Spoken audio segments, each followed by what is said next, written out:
Welcome, podcast listeners. You are here with your host, Mr. BudgetPedalChap. You are also joined by Mr. Matt Quine.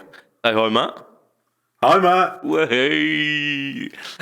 This is an incredibly late cast, so we expect nonsensical stuff. It is episode number 130 of the Fret Talk podcast. What have you been up to, Matt? I suppose it's a pretty slow week, isn't it? So let's start as we mean to go on. I've had a bloody hectic week. So on Monday I was in work, finished work at 4 a.m, was on a plane Tuesday morning at 9 a.m. What? So yeah, I finished at 4, had to get to the airport for 7, so I had like a 2-hour nap. Yeah, got to the airport, went on a flight, was away with work, which culminated in me being at the Manchester United-Burnley match on Wednesday night, as our work has a box there, so as a reward for doing all the crap that we were doing in the days on Tuesday and Wednesday, in a box at Old Trafford on Wednesday night. So that was good fun, as it was a free bar, and we were in there for like 6-7 hours of like a full 3-course meal, really nicely cooked, and then free bar, and just had a load of fun. We then went out in Manchester, got back to the flat about 3 a.m, got up at 7 a.m to get a flight back to the Isle of Man. And then I went straight back in. So that was on the Thursday morning, and then Thursday evening I was in work 7 till 4. Oh yeah, I don't know how you do it. Literally, I would be dead, literally dead. So. Like, it's absolutely chaos. I've barely had any sleep. I basically slept. So I left work at 4. What is now this morning? Slept till 3 o'clock this afternoon. And then I've been setting up for my first gig with the second band, which is tomorrow night. Hey! So this is. So I have done. This is the pretty much rock covers stuff. This one, isn't it? It's a bit more. Yeah. So it's ended up a lot of rock and roll, sort of like 50s, 60s. Yeah. A lot of classic rock, and then like a couple of modern ones, because we're going to end up going down, I think, a similar route to my other band, in that we're going to aim for like weddings and functions and do some pub gigs on the side, but we're doing it in a different way. So we're focusing on older stuff that will keep people up and dancing. So there's like 8 or 9 rock and roll numbers. Then we've got like a bit of the Kinks, a bit of the Stones, a bit of Status Quo, that kind of stuff, to kind of like, stuff that's old but people can still dance to. Yeah, and it's the stuff that even if you aren't a fan of that particular era, you will have heard of enough that you'll get up to it. It's they are floor fillers, aren't they? They'll get the people up. I mean, you don't necessarily have to know like that it's a Kinks tune to go no. Oh, I know that one. I know that. Yeah. That's it. Yeah, that's one of the ones we do. Surprisingly enough. Well, yeah. And you've got the one that's incredibly similar, haven't you? So yeah, no. There you go. Yeah. Yeah. And do you know what we're doing? We're running them into each other because we're in the same fucking key. They are, yeah. I mean, the Kinks, they definitely did that on a Friday afternoon, didn't they? Well, let's knock out one final hit song before we get to the pub. And if you listen, the solos are almost identical as well. Yeah. Bless him, Ray. Ray didn't want to have to learn another solo. Yeah, so he just did the same one again. Yeah, I'm so looking forward to this gig. I've been wanting to play this kind of music most of my life. Yeah, and it's given me the opportunity to rearrange my pedal board, which we spoke about on the live cast. And I've got that all sorted now, and I've got vintage sounds and I've got modern sounds, and then I've got ones that I can like hybrid into the two. So the Anteras will work for both, the Hotcake will work for both, but I then like colour the sound with either the Rangemaster or the Kossoff drive, or tube screamer, or I've got ways to colour them all in different ways. So they either sound more vintage or more modern. Yeah. So I mean, that's the tonal palette, isn't it? Yeah, and then on top of that, I'm exclusively using the Variacs because so many of the songs either need a Telecaster sound, or need a Les Paul sound, or need a Strat sound, or the guitar is very much the type of guitar used is very much like, and I don't want to be putting guitars down, picking them up, saying, oh no, can we reorder the set? Because although that flows really nicely, that one needs a Strat, that needs a Les Paul, that needs a Tele, that needs a Les Paul, that needs a Tele, that needs a Strat. So I'm just using the Variacs, and it means that I can flick between those sounds almost instantly, and we can just keep it nice and flowing and keep things going.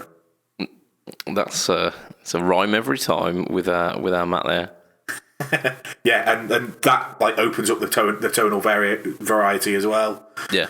So on top of all that stuff, I mean the bit that I'm not looking forward to the most is there's one where I need there's one transition between two songs where we're not stopping, and I'm the one that's continuing to play. So we're going Get It On by T-Rex into Cigarettes and Alcohol by Oasis, which is almost the same song, only the F sharp and the G change. So rock and roll. Get It On has a G in one particular place, and Cigarettes and Alcohol has an F sharp in that place. So it's literally almost an identical riff. Yeah. I'm the one that's continuing playing, but one needs a very kind of bright sound, so I'm using a Tele for it.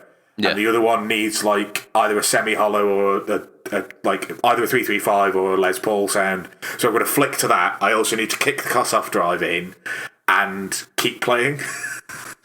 So right. So I mean, the solution for that would be use your custom bank on your Variacs to have those two right next to each other. Yeah. I mean, this is me thinking out loud, but for those people who don't know how the Variacs works, you've got your standard kind of setups. You've got the spank mode, which is the Stratocaster. You've got the twang. The T mode. The T model. You've got Leicester, which I mean they're all pretty obvious. But then at the bottom end, you've got you've got one. So you've got custom 1 and custom 2. That's it. Yeah, that's a really good idea. Yeah, because it then will require you to only switch between. Instead of twisting a knob. Yeah, I can just change pickup. Yeah, that's a really good idea. And I might do that. Yeah, because the twist of the knob then might mean you want to go from, say, for example, really twangy bridge of a Tele to kind of middle position or neck position of a semi-hollow. And I don't have to fuck around. That's it. So you can focus more on the tap dance than on the Variac switch. Yeah, it's not even a tap. I'm literally kicking in an extra drive. Yeah. But because I'm kicking in a drive whilst twisting a knob and changing the pickup selection, because I'm going for a Tele bridge to the mid position of a Les Paul. Yeah. And I'm only using the Les Paul because that's closer than the semi-hollow. I actually want the semi-hollow sound, so if I can put the mid position of a 335 next to a Tele bridge on one of the custom banks, then all I need to do is knock the pickup selector and kick in a Kossoff drive, which dead easy. I mean, if it were me, I'd have one in the bridge position of your custom and one in the neck position, because it's so easy to switch between those two rather than trying to find the in between position of a. Well, I was more thinking have the Tele in 4, and then because that's what I'm using to start with, and then I just hit it into 5. Yeah, which will be the. We're coming up with solutions here. Not the most exciting radio, internet radio. Sorry about that, listeners, but these things need to be done. And I'm absolutely can't. I'm so looking forward to this gig. I get to play my kind of music, and like I say, I've done this. And the other guitarist, I think I mentioned, he's got a Squier Bullet Strat, so not the greatest guitar in the world. It's passable, but not the best. He's actually going to be using my Cabronita. Oh, nice. So I basically said, look, if you're not happy with the way that this sounds, feel free to borrow any of my guitars. I trust him. I've seen him play. I know he's careful with his gear. Yeah. I know him well enough now that, and he was like, well, of the ones that I've seen you play that aren't the Variacs, that's the one I like the sound of. And I was like, sure thing. So despite the fact that I'm not going to be gigging it, it's still going to be gigged, certainly for the next few gigs that we do. And he's also going to use the Origin 20 that I bought off Chris. Nice.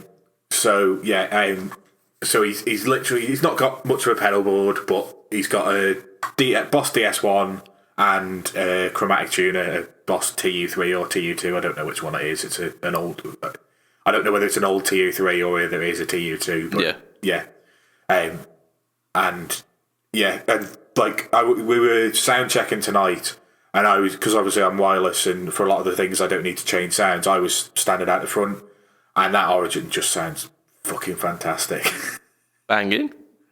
Yeah, I'm well happy with that, and it mixes it. It sits in a different place in the mix to the Vox, and it's just like if I could run them both together, I would. But obviously, he needs an amp at the moment. He doesn't have an amp, which is something that we're looking into at the moment. But for now, he's borrowing the Marshall Origin 20. I'm using the Vox, and they complement each other so well. They sit in different places in the mix, and it's I'm just so excited for tomorrow's gig now. I just want to go and do it. Like we've set up, we ran the entire set tonight to make sure that we're happy because we've always just played in a garage, which is fine for practicing.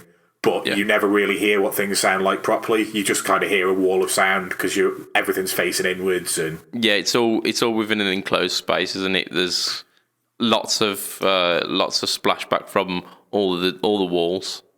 Yeah. So finally being able to hear us as a full band, really happy, really happy with the sound, and just can't wait to get going. Banging. I can tell by the smile on your face that it's a dream coming true. It is. I'm so excited. So your singers also kind of posed a question to you, which you've kindly brought to the Fret Talk podcast as well, which kind of ties in with this, doesn't it? Yeah, it does. So, like I say, he's got a Squire Bullet as his kind of guitar. He's turning 30 next month or the month after. I can't remember. In the next couple of months, anyway. And his missus wanted to get him a big present, and between them, they've decided that she'll buy him a guitar for his 30th. The budget they've come up between them is 1,500 quid. And he said to me, what's the most versatile guitar that's not going to give me option paralysis? Because he likes the Variacs, but he said it's far too much for somebody who's an acoustic guitarist who's learning to play electric. He just said, look, there's far too much stuff going on to remember, and he just wants something that is a high quality instrument that's going to last him forever. Yeah. But it's going to be versatile enough that he can play the rock and roll stuff, he can play the bluesy stuff, he can play the rock stuff, he can play... There's a few modern indie stuff that we do as well. He wants a guitar that can kind of cover all bases. He knows it's not going to be perfect for every single situation, but he wants something that will do rock as well as clean up a little bit. Yeah, so we're looking at a kind of a rhythm machine, aren't we? Because you're taking the lead, so we're not really talking... something really big and thick sounding to compete with you. It has to sit nicely in the mix. Yeah, absolutely. I mean, TV Jones pickups and those kind of styles tend to complement really well with other guitars because they do that really well, don't they? Yeah, which is why he's picked. I think that's why he's picked the Cabronita tonight or tomorrow night. But They do kind of fit in that position, yeah. So you've challenged me as well as yourself to come up with a suggestion for him. I've got two suggestions that I've got for him. One is relatively safe within the budget, and the other one's just about touching. But you've also chosen one as well, haven't you, Matt? I have. Let me get the spec up. So I'll let you go first. Go on. So I'm going to go for my first one, which is probably not really a surprise. Is the Fender American Performer Strat, which is the HSS version. Unfortunately, the only rosewood board one that I could find, because my preference is a rosewood board. The only rosewood board one that I could find is in just a really horrible, like dark metallic red, and I think it was like something burgundy, maybe. I don't know. It was just really boring. But I think for a rhythm, like a singer rhythm instrument, boring is good, because you don't want the guitar pulling the attention away from the actual singing. I mean, you think of like players like Bryan Adams, for example. He's like the kind of archetypal singer guitarist, isn't he? And he always Absolutely. has really fucking boring colours. So I think even though this one is just really just bland, it fits really well. So That's well under the budget, though, isn't it? They're going for $899 at the moment. Yeah, so I got it at $949 for the HSS. Right. Okay. So Yosemite pickups. So the Yosemite neck and middle, which is like revoiced, supposed to be quite good, and it's also got the double tap Booker as well in the bridge, which is where the one coil is wound slightly weaker to work with to work as a single coil. No, in fact, the one coil's wound more. Sorry, because with Bookers they're a little too weak and a bit too thin sounding when you tap just a normal Booker. Sorry, when you split a normal Booker. I keep falling victim to that trap. Because it's called the fucking double tap, isn't it, you dickhead? Yeah. So you've got basically your SSS sounds mostly. You've got a Booker in the bridge. It's versatile enough. It's got a tremolo if you want it to go out of tune. It's also got the grease bucket tone control as well, so it makes the tone control quite useful. Again, making it really, really versatile. It's really not exciting. It's not what I'd like get really excited about. If I was going to buy it, it'd be like, okay, I've got to get a tool essentially for the playing. Yeah, that is exactly what it is. But it does well. So I think that's a pretty standard stuff. Yeah. Okay. Well, I will go next then. On the basis that you went American Performer and I went American Professional HSS Strat. There you go. So I've gone for the slightly upgraded one. They're between $295 and $395, depending on whether you want rosewood or not, and whether which of the, like, some of the sunbursts are a little bit more, and yeah. But that's what I said to. I said a HSS Strat is realistically the most versatile type of guitar out there. Like, I know it's not, but it is very versatile. Like, you can get those single coil sounds. Obviously, there's a tap in there as well, and you've got the single coil neck and middle. You've got a humbucker in the bridge for anything loud and raucous and rocky, and you need to get aggressive about. And you've got the neck and middle positions, and you've got those out of phase sounds. If like this talk of some funk stuff going in the set, you can do that in the positions 2 and 4 with a Strat so well, and that's what I went for. But I just went for the American Professional, which is slightly upgraded. So the Booker's a Shaw Booker rather than the double tap. I think it was called the double tap. And then it's VMod single coils, or the coils in this. But for exactly the reasons you said, I went for a HSS Strat. Yeah, and that's the trap I fell into when I was doing this as well. When I did the research for it, I found myself going like googling super strat style stuff where it was strap but with a little bit extra. So I mean, I considered the Charvels, the Pro mods. Yeah.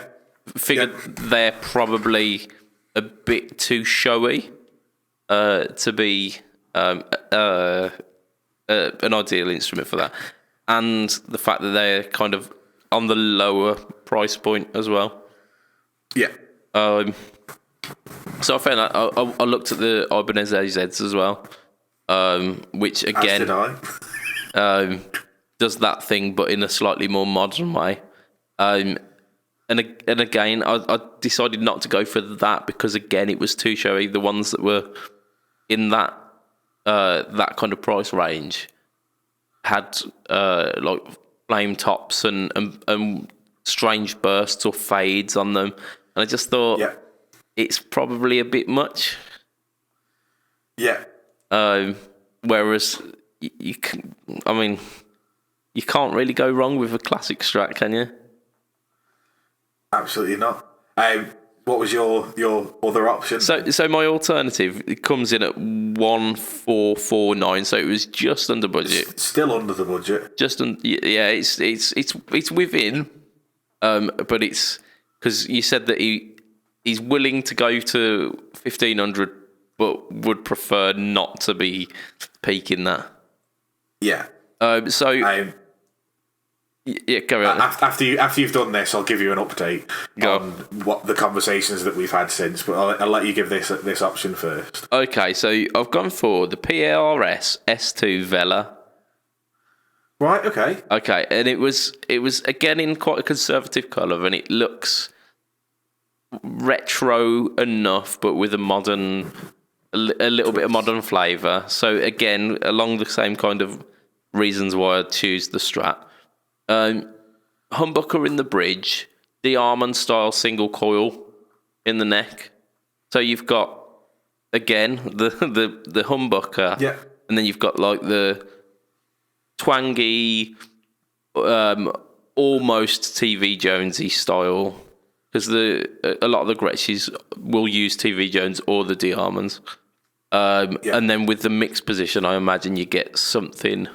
That's something that's would almost sound acousticy if you manipulate it enough. And yeah, I mean it's no frills, volume control, tone control. So that might suit the singer quite well because it's with the Strat. There's a lot of options, which kind of is the only reason why it might not be perfect. Because it might just be too many options for him. And if he's transitioning from acoustic, where there are no options, to now you've got a 5-way switch, but you've also got this tap tone thing and this tap thing, and yeah, exactly. So I've been having a conversation with him for the last basically couple of weeks. So he's been sending me. There's a local site which is Instruments for Sale Isle of Man, where things come up sporadically. Yeah. And he sent me a picture of somebody selling an American standard Fender Telecaster from 2012. How much do you think the person wants for it on the Isle of Man? American standard telly. So it would have been about 1,300 quid. Yeah, but like Yeah. How much do you think? So I would imagine that they're probably asking realistically about $850 to, if it's in really, really good condition and with a case, to maybe $1,000. £1,500 he wants for a American standard Fender Telecaster in used condition. It's not immaculate at all. Yeah. With a hard case that's not even a Fender hard case. Yeah, I mean he's going to struggle there, isn't he? Considering like the brand new professional is 900 pretty much. Yeah. So when the singer sent this through to me, I sent him a photo from the UK Guitar Amp and Gear Exchange of the same model Telecaster going for 700 quid. Yeah. And I was like, don't even go anywhere near it. And he has been looking at that, but he's been doing a bit of his own research. And although he said he didn't particularly want to top 1,500 quid, I think he's now got his heart set on an American Ultra Stratocaster. I was gonna point to the Ultras. Yeah. But I think that's what he's got his heart. Like, he was looking through all the stuff, and he's like, look, these are a little bit more expensive, but you think realistically they're worth it? And I'm like, look, yes and no. Like, they're going to be a better instrument. They're a modern instrument. They're not. I'd argue that they're better. They're okay. They've got a modern flavour to it, haven't they? Yeah, and the playability. He's somebody who wants to start to learn to do lead stuff, and he's like, he doesn't want to do it in the band, but he wants to learn a bit of lead stuff just along with some theory, just to kind of help him understand the mix and what I'm doing, and help him understand the place where he's supposed to sit in the band. Yeah. So he's going away and he's teaching himself some lead work, and yes, there's better I know the heel thing is a bit of a gimmick, and the whole thing is a little bit of a gimmick, but if he wants a guitar that he's never going to have to buy another guitar unless he wants different sounds, yeah, I think the Ultra is probably worth it. Again, I'd argue that the two that we came up with, like the Performer and the Professional, they're both American Strats, and yeah, and I've said that to him as well. I said, look, these will last you as long as you want. Yeah. But if your heart is set on a particular colour, or that you think that sort of the extra neck access, or the locking tuners, or the few extra bits and bobs that are on there, if that's going to make you play it more, then all right, it might be 300-400 quid extra on top, or 600 quid on top of your one, but if it's going to encourage you to play more, I think it's worth that in the long run. Oh, absolutely, yeah. If it's something that he falls in love with and becomes his white telly, then I'm down with it. Yeah, I'm not going to discourage him and say, nah, go for this one. Absolutely. If that's what's tickled your pickle, go for it, mate. Yeah, and speaking to him, he's looking at going to the UK to play a few to find out whether he wants a rosewood neck or a maple neck, or absolutely.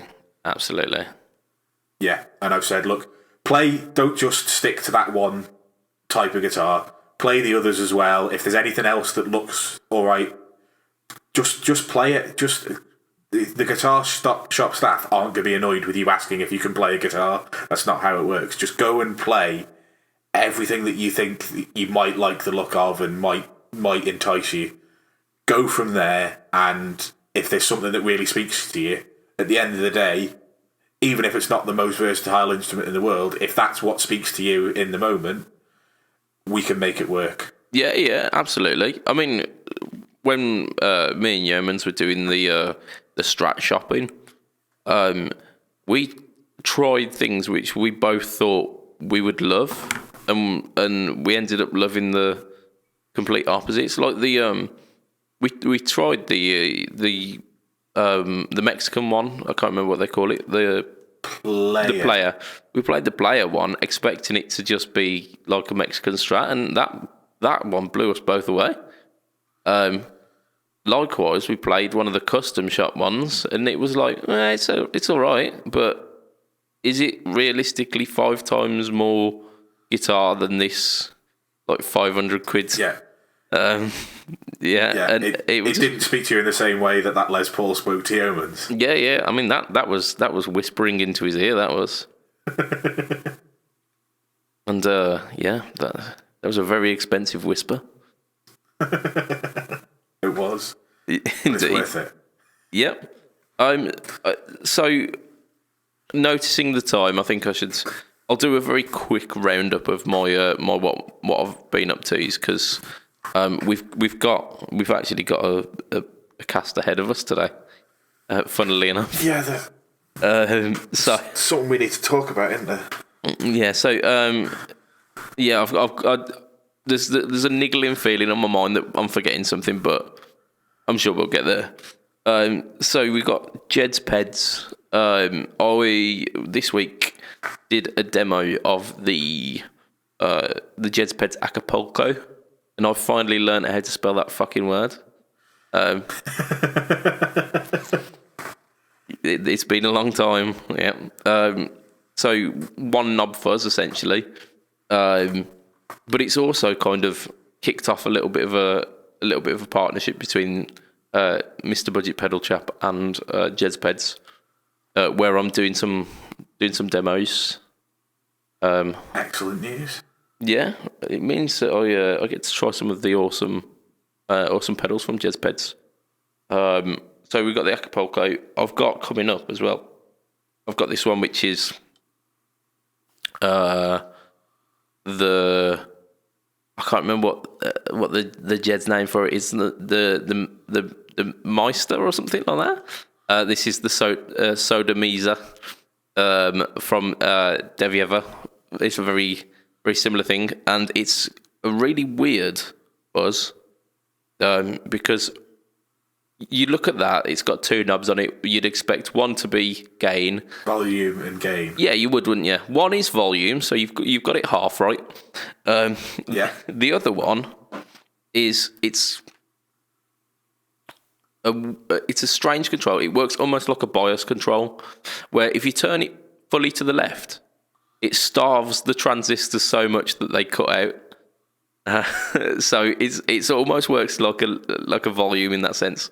You bring it up a little bit, and as the voltage starts coming through, it's getting that like stuttery, spluttery, battery dying. Yeah, kind of. like it's trying to work, but it's not quite there, and you kind of getting like glimpses of notes, and then you bring it in more, and it starts to get that kind of rippy, velcro-y goodness. But then there's a really strange thing that happens once you push it towards the top end, and I think it like overcharges the transistors, because you end up getting this weird, like, it's almost like when you put an analog octave up into a fuzz pedal, and you get this like weird kind of glitchy top end. Yeah. So yeah, it's a strange pedal, but I'm loving it. So that one will be coming soon as well. But yeah, so the first of the demos came up on my channel this week. It also went up on the BudgetPeds Facebook page as well. So chances are, if you see any video demos of the BudgetPeds pedals, they might be me. So hey, I also did pedal review on the Digitech Bad Monkey, which one of my viewers quite rightly pointed out that I had not done. I've had the pedal. It's probably one of my longest owned pedals, the Bad Monkey, and I just like a complete oversight that I didn't bother doing a review on it. So I rectified that, and the Bad Monkey is pretty good. I forget how good it sounds actually. So it's like a TS9, I think, so a bit more gain than the 808, but it's also got the 2-band EQ. So you can completely, like, you can full on tube screamer it by like cutting all the bass out and using the treble as a tone control, or you can bring that bass back in and to get like a more even and smooth tone. Yeah, and something that's better or better than a TS9 as a standard overdrive pedal rather than a boost. Yeah. Because I think that's my issue with the TS9 over the 808 is you pretty much can't just use it as like a rhythm. Like, you wouldn't have that putting out the same volume just colouring your sound, because it just kind of there's like you say, there's nothing there in the low end, and you'd lose that if you're playing rhythm with it. So you kind of need to either push the volume and play heavy rhythm or play lead with it with the TS9, whereas if the Bad Monkey, you could dial that back in. I assume you can actually use it as a colouring overdrive rather than a lead boost. Yeah. It's a very kind of classic Rocky sounding overdrive. And there's a trick that I used to do with it way back in the day as well, because the Digitech series. So it weren't just the Bad Monkey; it was the Hothead distortion, which was like a DS1 copy with a 2-band EQ, which made it actually useful again. The Screaming Blues, which is kind of blues drivery based. It's not quite along the same lines as the blues driver, but again the 2-band EQ, and then you've got the death metal,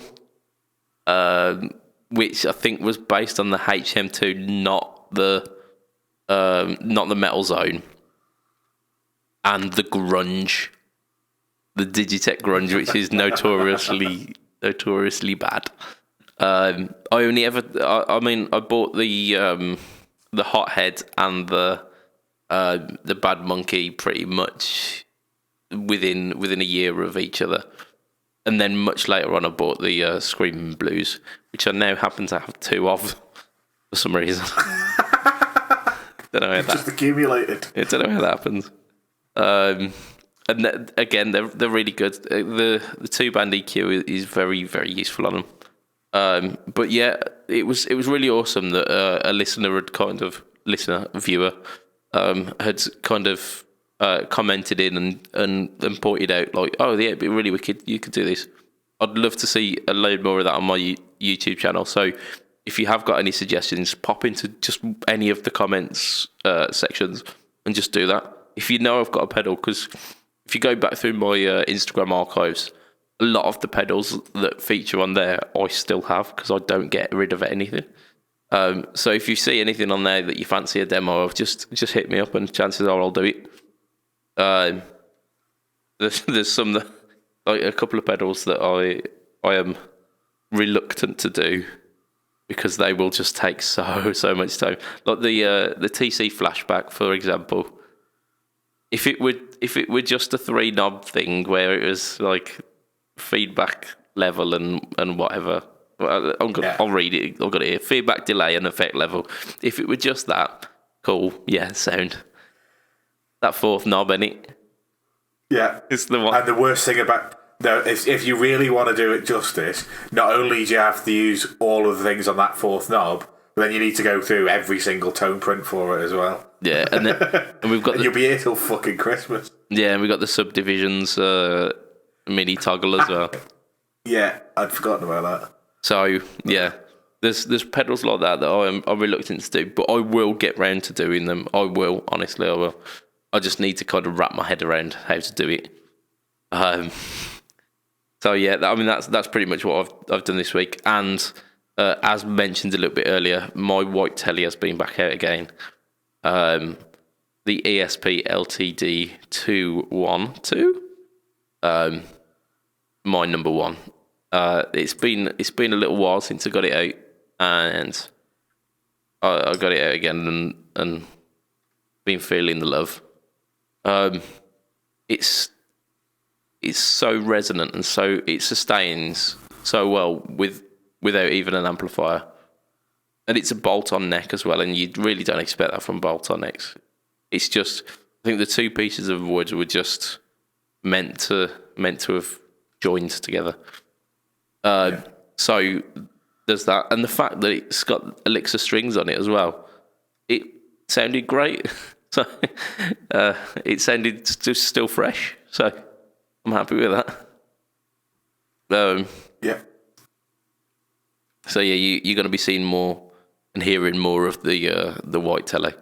But we have got the last podcast, the last live not live cast that we did. We played a game with Will called Learning the Lingo, and it proved rather popular. There's quite a few people who really got on board with that. So we're gonna do like a follow-on from that, because can't really do Learning the Lingo without an American, because it would literally be me and Matt going, do you remember this phrase? Oh yeah. Not quite as magical. But this... I mean, I could do some horrible Manx ones for you, but I'd have to think about them for a little bit longer, because we've got some that I don't think would translate. I reckon we will do that one day, where you quiz us on the Manx lingo. But this segment it's basically idioms from around the world translated directly from those idioms, and they don't translate into English particularly well. It's not like English, where the actual translation is bad.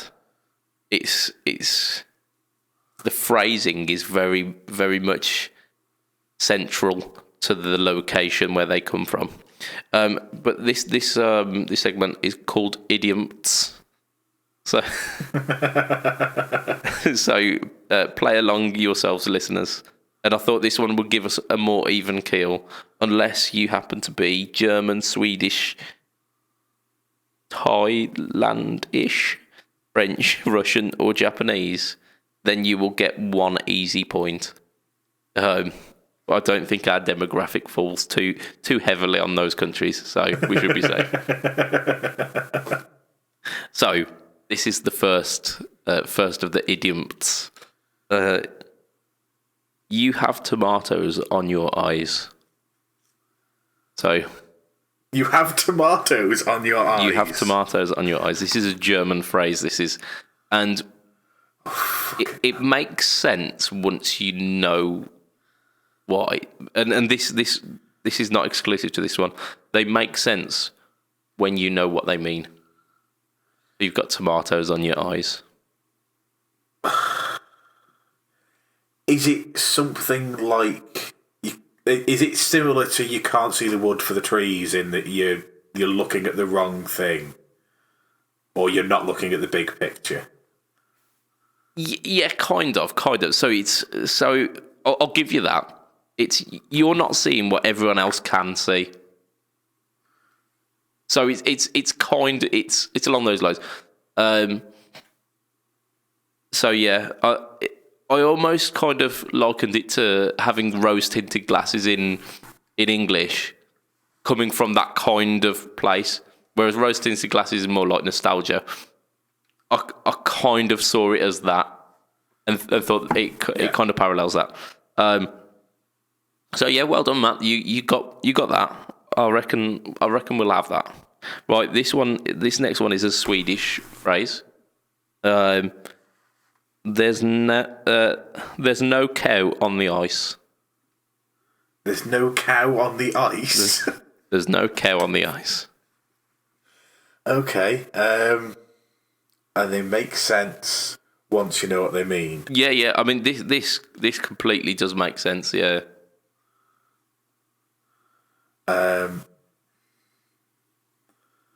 Oh my god. How can you make that make sense? You will kick yourself. You'll be like, of course, that's what it means.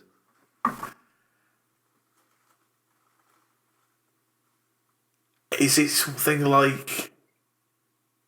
I can't even guess. I'm gonna have to pass. I can't even come up with a plausible guess. Right? Yeah. Okay. Yeah. I can understand why. There's no need to worry. There's no cow on the ice. Right, okay, yeah, no, you're right. It does make sense. It makes complete sense once you know what it means. Yeah, it's ridiculous. Sweden, you cray. However, it does make sense, and it brings into focus that English phrases and idioms, we're not the only crazy ones. So it turns out the world is a little bit mental. This next one's from Thailand. So one afternoon in your reincarnation. One afternoon in your reincarnation. Yeah, one afternoon in your reincarnation.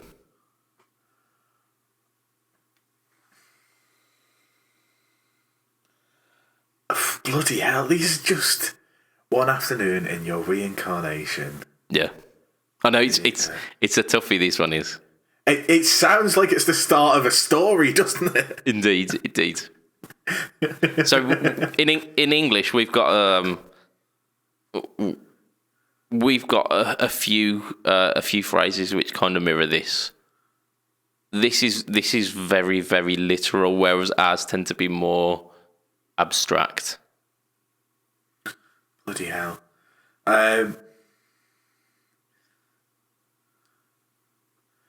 Is it something to do with recovering from a hangover? No. So if I were to say, not in a month of Sundays. Yeah, never going to happen. Exactly. Yeah. Oh, yeah, one afternoon in your reincarnation. Okay, yeah, yeah, okay. I actually might start using that. Yeah, it's a cheeky little one. You're fucking... This next one is a very, very fret talk idiom, and it's from France. So I mean, it's kind of to be expected. To jump from the cock to the donkey. To jump from the cock to the donkey. To jump from the cock to the... I assume it means cock as in cockerel. Not jumping from... a penis. The cock, yeah. Straight from the cock to the donkey. Jump from the cock to the donkey.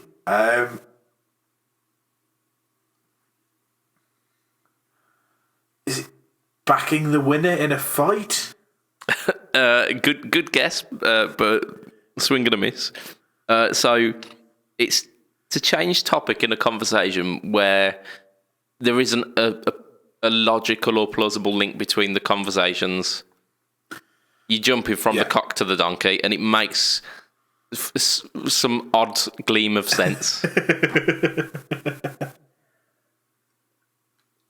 France, that's a beautiful phrase. Yeah, I quite like that. And this next Russian phrase, the thief has a burning hat. The thief has a burning hat. Is it? Oh no, because that would be two. Yeah, no, go for it. Go with your gut. The first thing that came into my head was: is it the same as liar, liar, pants on fire? No, it's not. No, but it's not far off. So the thief with a burning hat. Yeah. So the thief has a burning hat. Yeah. So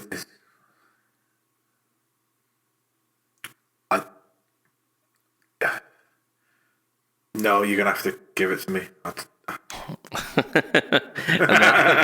and then I'll give you the answer. So it's having an uneasy conscience. Okay, yeah. Yeah, it kind of makes sense, yeah. And then the final one, this is a Japanese phrase, this one. And this is poetic and beautiful. And I looked up a few Japanese idioms, and they all seem to involve cats. So why not? To wear a cat on one's head. To wear a cat on one's head? Yeah.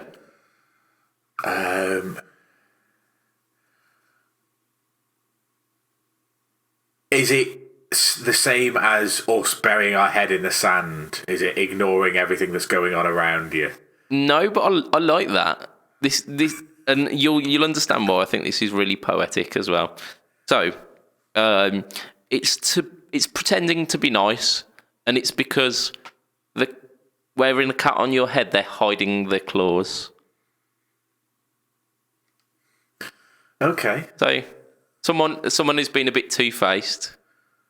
Yeah. They're pretending to be nice to you in person, but they're wearing a cat on their head.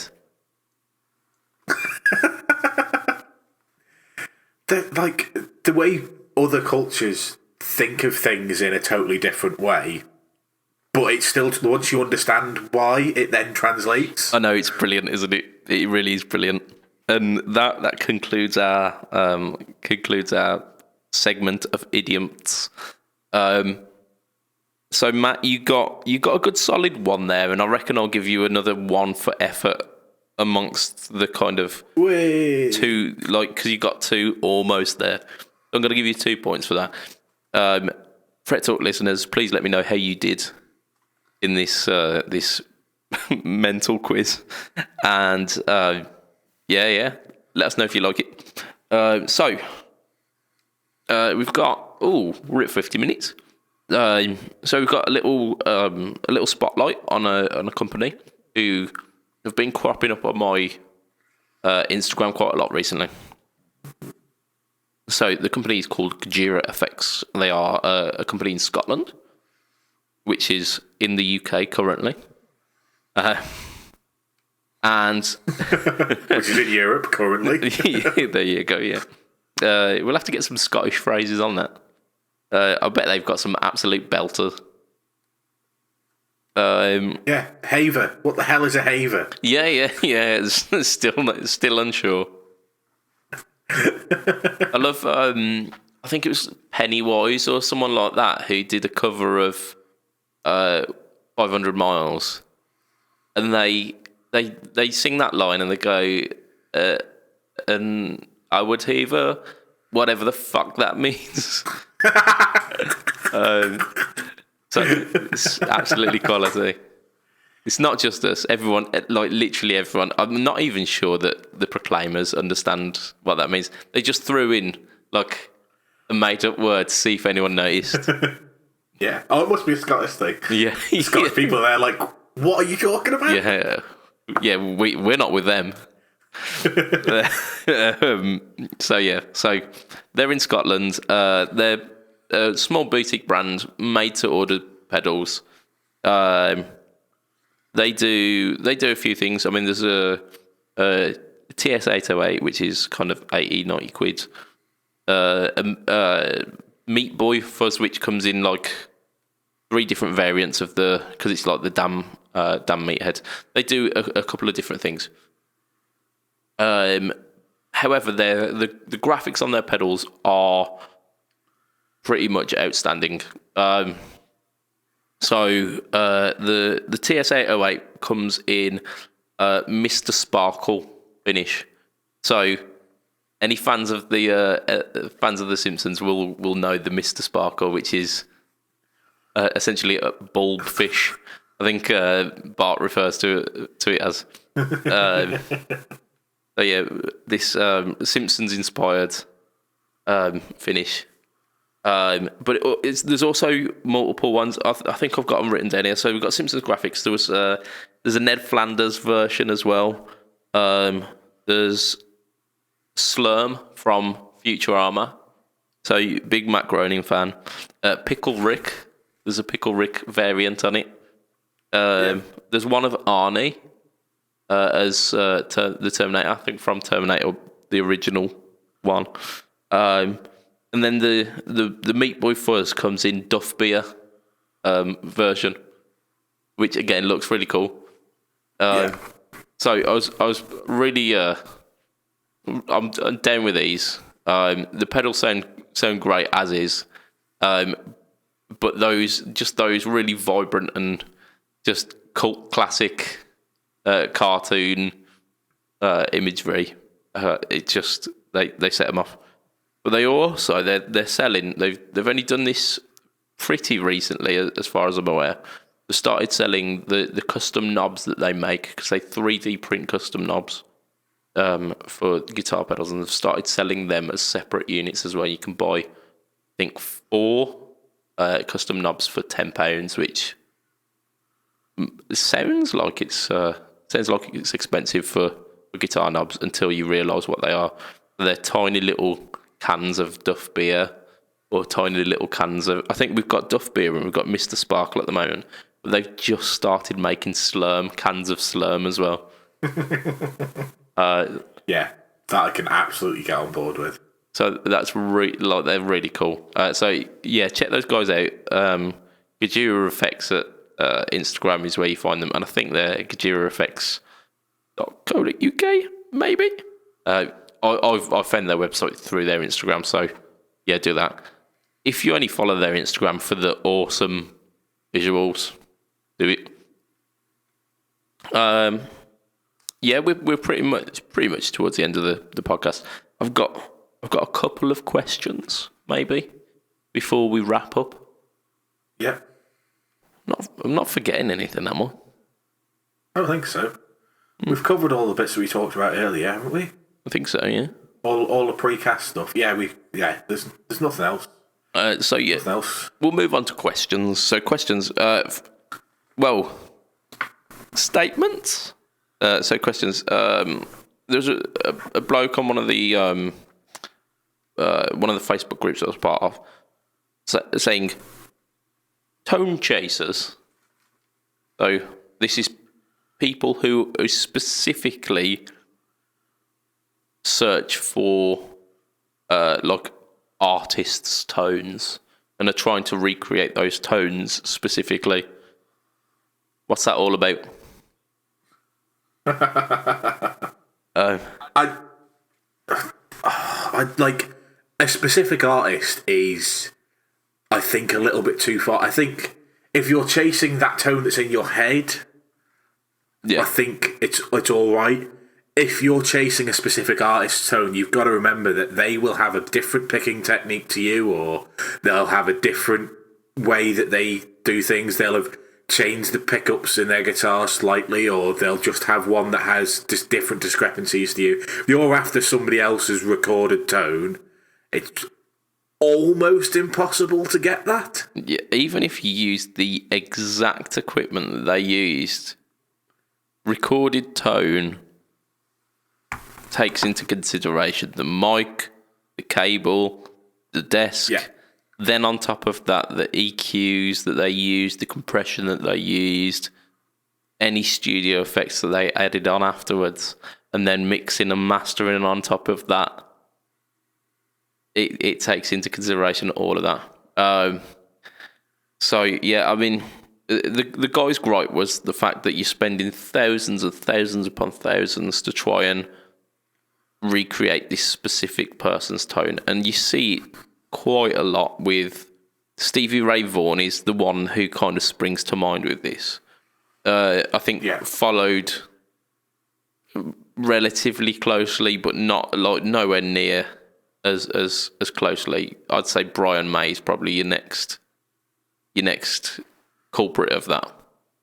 Yeah. Because again, like Stevie Ray Vaughan was seen as this kind of tonal messiah, and especially like in the time period that he was playing in as well, kind of like the late 80s and early 90s was very much the I mean, you had the kind of the metal scene kind of then transforming into the grunge scene, where like his was very much still facing towards the vintage stuff. So I think there's a little bit of what did we say? Tomato eyes. It's not. I know it's not the thing, but you know what? I'm gonna roll with it. So yeah, the rose tinted glasses kind of with that. I mean, if you add that on as well, that Stevie Ray Vaughan was an absolutely fantastic guitarist as well, and got down some absolute banging tunes, be them ones he'd written himself or his specific covers of Hendrix tunes. Like his version of Little Wing is almost as well known as the original. So, and I think the best version of Voodoo Child is Stevie Ray Vaughan version, like the best live version, obviously. Like if you ignore like studio stuff, I think the best version of that I've ever heard live was Stevie Ray Vaughan. There's funny you should mention Voodoo Child actually. There was a G3 concert with Steve Vai, Satriani, and Malmsteen. And they get Malmsteen up to play Voodoo Child. I mean, they're all on there because they have their like solo bits where they'll play their specific songs, and then they all come together for like a covers jam at the end, pretty much. But they get Malmsteen to sing it, and my fucking god, it is hilarious. like he's not even trying to pronounce the words. There's like one of my friends did like a lyrics translation for it, and it ended up like talking about snakes and stamping on a child. It's that batshit crazy. Yeah, like you know my opinions on Malmsteen anyway, but yeah. So yeah, it's well worth listening to that. I'm fully not trying to suggest that is the best version of that song, by the way. Okay, good. But for comic value, it can't be beaten. I don't think he was going for a comedic effect, but you know what? Take it where you can get it.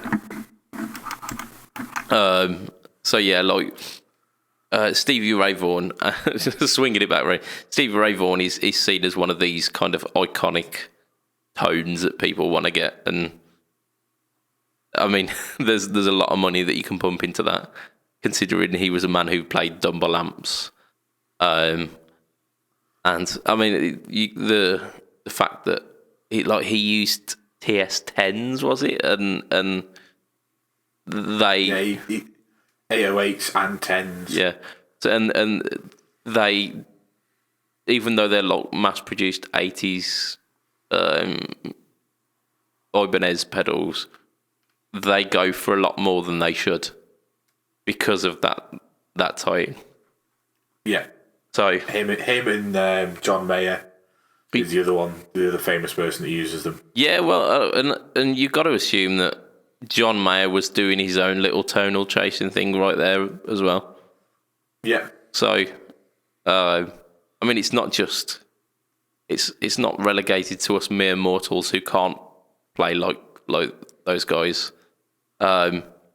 Even the top dogs are doing it as well. So, I mean, there's a lot of things you can say about those tunnel chasers, and I think I fall on the same side of the fence that you do. Is that if you're inspired by those tones, but you are using that as a kind of starting point, and you evolve it into your own tone, 100%. I'm all for that. I would happily throw money into that bottomless pit, which I have.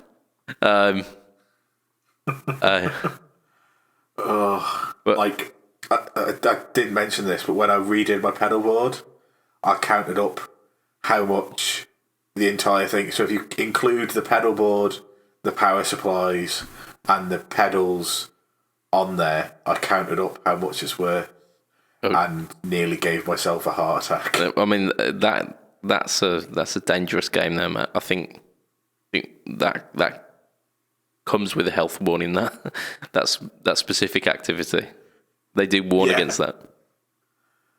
Yeah, massive warning. Don't do that because you'll just give yourself a heart attack. Yeah, it definitely sends you into a depressive spiral, doesn't it? Yeah, and the worst thing is all I do is stand on these. Yeah, I'm essentially just stamping on money here, so it is what it is. But they bring so much joy. Our final question, a bit of a weird one, this one. Is it immoral taking apart old instruments and selling the parts for more money? So it's not something that we specifically have a lot of dealings with, because I don't think we'd be selling the old instruments if we had them. But it's a thing that does happen where they'll get specific years of Les Paul which aren't as sought after, but are still within that vintage realm, and parts that will fit perfectly with the ones that are worth shed loads of money, and then they kind of whore out these little parts. And it's not something that I've particularly had much dealing with. I have, however, taken apart a really cheap guitar and sold the bits for more than I would have got for the guitar itself. Yeah, I mean, like, immoral is all to do with your personal view on the world. I don't think my vision of morality is the same as your vision of morality, which is the same as everybody else's vision of morality. I think if you, in your opinion, it's a bad thing to do or it's immoral, that's your opinion and you're entitled to it. I don't think it's immoral. I think if you've found a way to make more money and that's the way that you want to go about it, I don't think anybody has the right to tell you that you're not allowed to do that. If I had a 56 Stratocaster and I knew that if I took all the bits apart and I sold the pickup separately and the pick guard separately and the bridge separately and the body separately and the neck separately, I'd get more than if I sold it all as one guitar, then I think I would consider doing that if I was planning on selling it. Yeah. Or I don't think it's immoral to do that. yeah, I think you are justified in what you want to do yourself. I think personally, with sought after vintage instruments like those 50s and 60s Strats and the 50s Les Pauls and whatnot, I think I couldn't bring myself to do it. Well, I don't think I could, but like at the same time, if you knew it was worth more, I think I'd definitely consider it. Yeah. Because if that's what you were in it for, you'd for whatever reason bought this 50s Strat and knew that you weren't going to be keeping that and that you were going to be moving it on. And the trends were if you sell it all as one part, you'll get X amount, and then if you sell it as parts, you'll get X plus an extra 10-20%. You'd be a fool not to, wouldn't you? Yeah. If we're looking at buying things to sell on and make a profit, I think what is immoral is the things like the limited edition color, the limited color Silver Skies that have gone recently. The people who buy King of Tone to just they buy new so they can sell second hand before they've even received the thing. They know they're going to make a profit and they've got somebody in agreement to buy, and that I think is immoral. Yeah. But at the same time, that's how a capitalist society works. Yeah, we work on free market economy, and that's all that is. All it is free market economy working the way it is. Whether we should have free market economy is a political debate that probably doesn't belong on a guitar podcast about dick jokes. It's veering far too far away from dick jokes here. This isn't it. I completely agree with you. Those people who wait out the King of Tone waiting list and then sell it straight on because they know they'll get double. Those guys can eat a dick. However, out of that transaction, Analog Man get paid what they want to get paid. Yeah. So they're not losing out on this situation. The person buying it gets a King of Tone, which they want. They're not losing out on this situation. The person selling it gets a bit of cash. Has made a profit. They're not losing out. I suppose everyone in that situation wins. I don't know. So they do, but the person who wants the King of Tone and ends up with the King of Tone shouldn't have to pay twice what Analog Man want for it, I don't think. But like I say, free market economics. So they're paying the price for the pedal, and then they're paying whatever comes on top to skip the queue. Yeah, I guess. It's like buying a fast pass at Alton Towers or whatever. Yeah. And that's how it works. It is, and like I say, that's how life works, and there's nothing I can do to stop it. Yeah. So I reckon, I was going to say I reckon that's where we wrap it for this week, but I've literally just for this minute remembered fucking Nam, weren't it? Oh, what? Shit. Oh, like, this should have been a newscast, shouldn't it? Yeah, we really dropped the ball on this one. Fuck. Let's talk about the jizz pedal. Oh, the jizz pedal. The jizz pedal. The jizz pedal. Yeah. So Ranger Effects.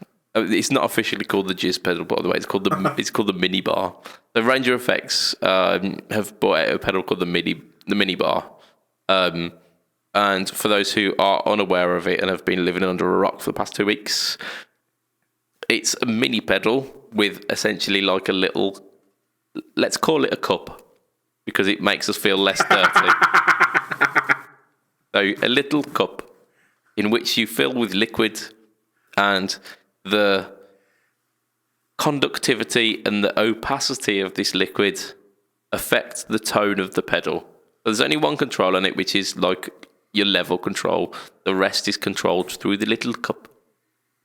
I don't think they call it a cup. They call it like a waterproof container or something, a vessel. Yeah.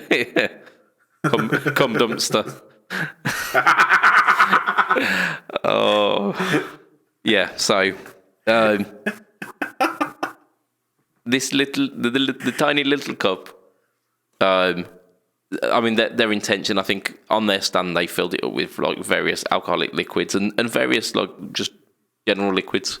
They were very much touted it as a scientific experiment in a guitar pedal format. Dudes are the worst. Like, yes, dudes are the worst, but this is released by a company who knows that the vast majority of people who buy guitar pedals are dudes. Yeah. I would argue that the majority of them, probably the ones buying pedals, are younger dudes who have more disposable income because they haven't yet had children. So they're basically aiming this at the 18 to 30 range. I know that I definitely didn't have money when I was 18. Yeah, but like, okay, say like mid-20s, kind of. Yeah, up to whenever children happen. Yeah, whenever children happen, and there you've got your most disposable income, and so basically they've given to this market that they know they have. Here is a thing that holds whatever you want to put in it that is liquid. Yeah. It's like, it's literally the first thing a 23-year-old bloke who's just decided that they've got a couple of £100 to spare, they want to try a new pedal. Oh my god, look at one of these. What happens if I jizz in the box, in the cup, in the whatever you want to call it? Yeah.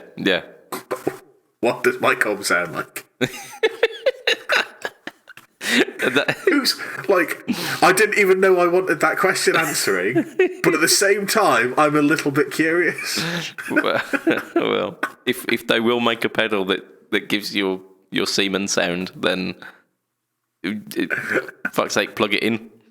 Yeah. So yeah, it was almost instantly within the comment section of like the news videos for this. Jizz.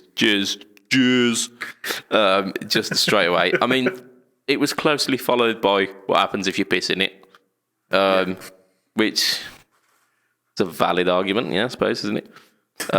What does happen if you piss in it? But it was mainly jizz, wasn't it? It was, but like the thing is, because the opacity affects the tone, that means that different levels of like your night out are going to have, if you're going to piss in it, different pisses throughout the night out are going to have different tone. Yeah. I imagine during this scientific experiment, by the end of the night, no matter what your piss looks like, your ears are going to tell you that that's the best tone that you've ever had. Absolutely.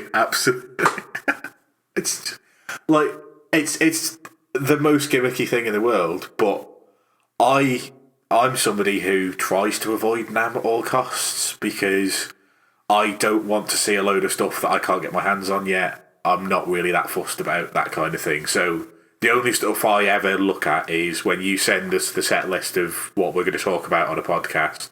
I will then go away and have a look at those bits. Yeah. But I've not been able to avoid this, and at the same time, I kind of want one.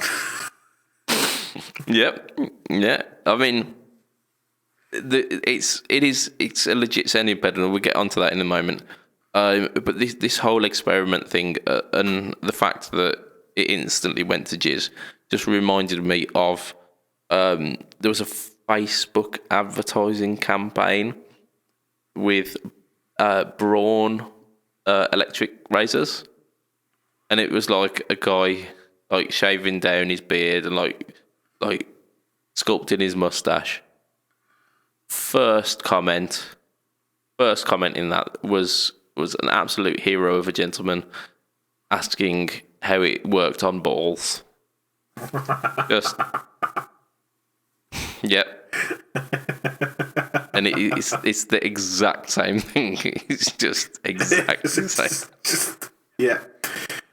If you make a product that can be sexualized in any way, shape, or form, and put it in a video on the internet, the comments are your own fault. Yeah.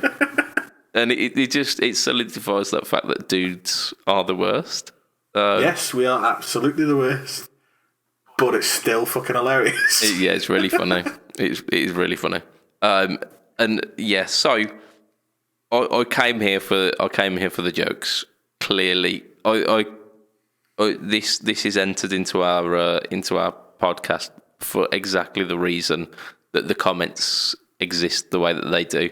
However, in doing that, I had to do the research and actually listening to the product, and it sounds really good.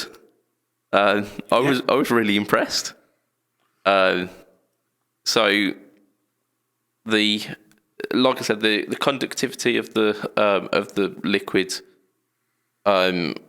means that it alters the gain, and apparently bubbles lead to a gainier sound somehow. Don't know how that works. Don't know the science behind it, but I'm cool with that. They tried out Coca-Cola in there, or some kind of Coke variant.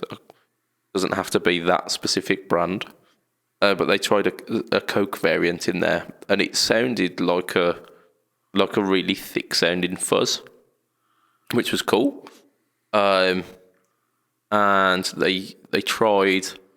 I think it was a cleaning product. I can't be entirely sure, but like a more opaque liquid. And it ended up being slightly bluesy, a gritty drive. So there's a myriad of versatility, and there's like endless possibilities. With a normal pedal, you're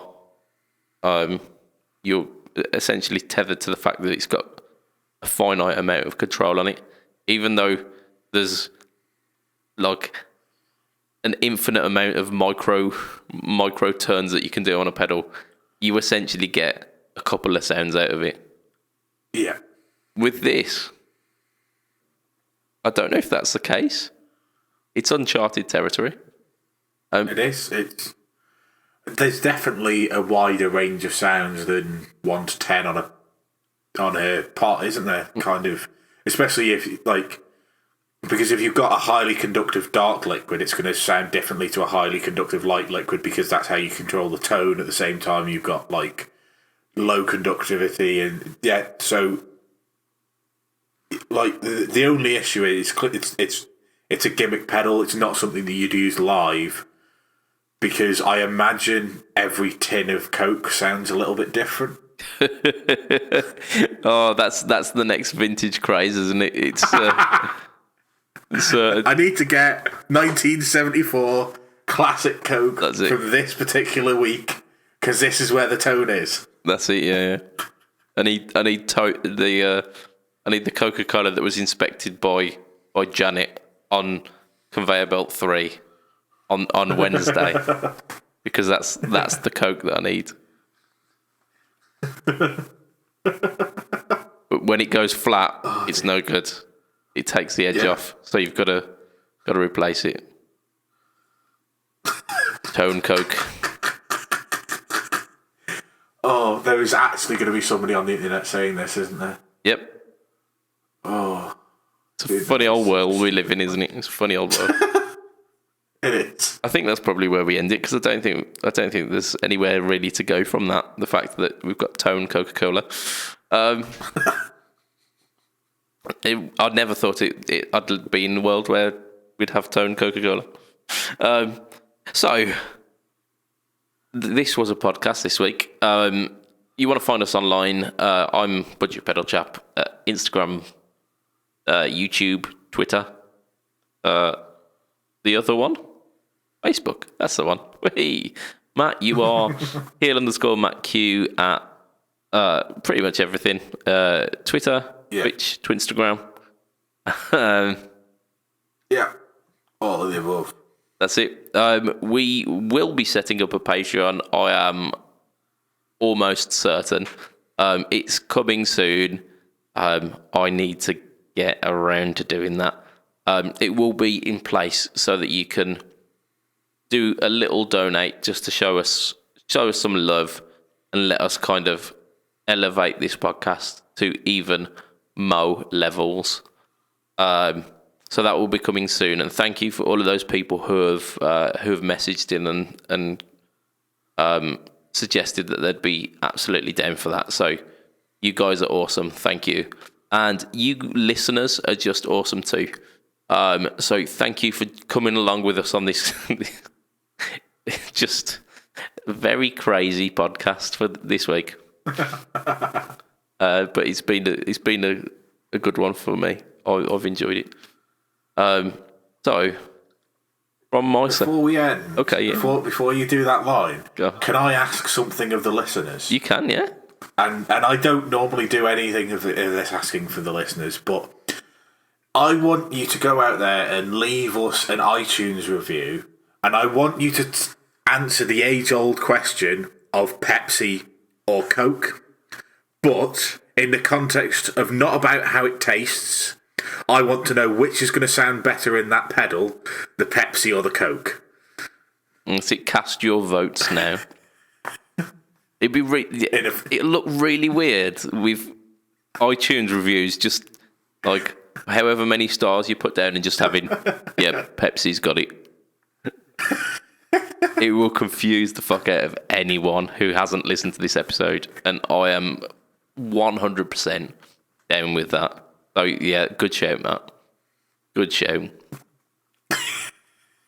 So, from your host, Mr. BudgetPedalChap, from your another host, Mr. Matt Quine.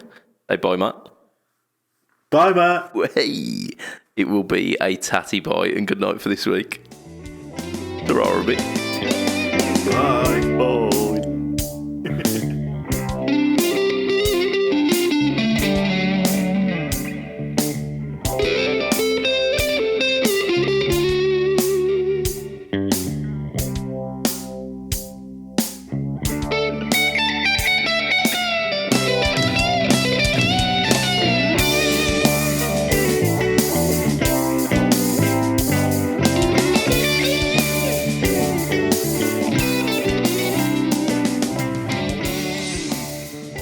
Doing this. We are absolutely saft, aren't we? We're not right, but it's good. Aren't you? Yeah. We talked about 10 minutes about the different liquids you can pour into a pedal, and not all of it was about jizz.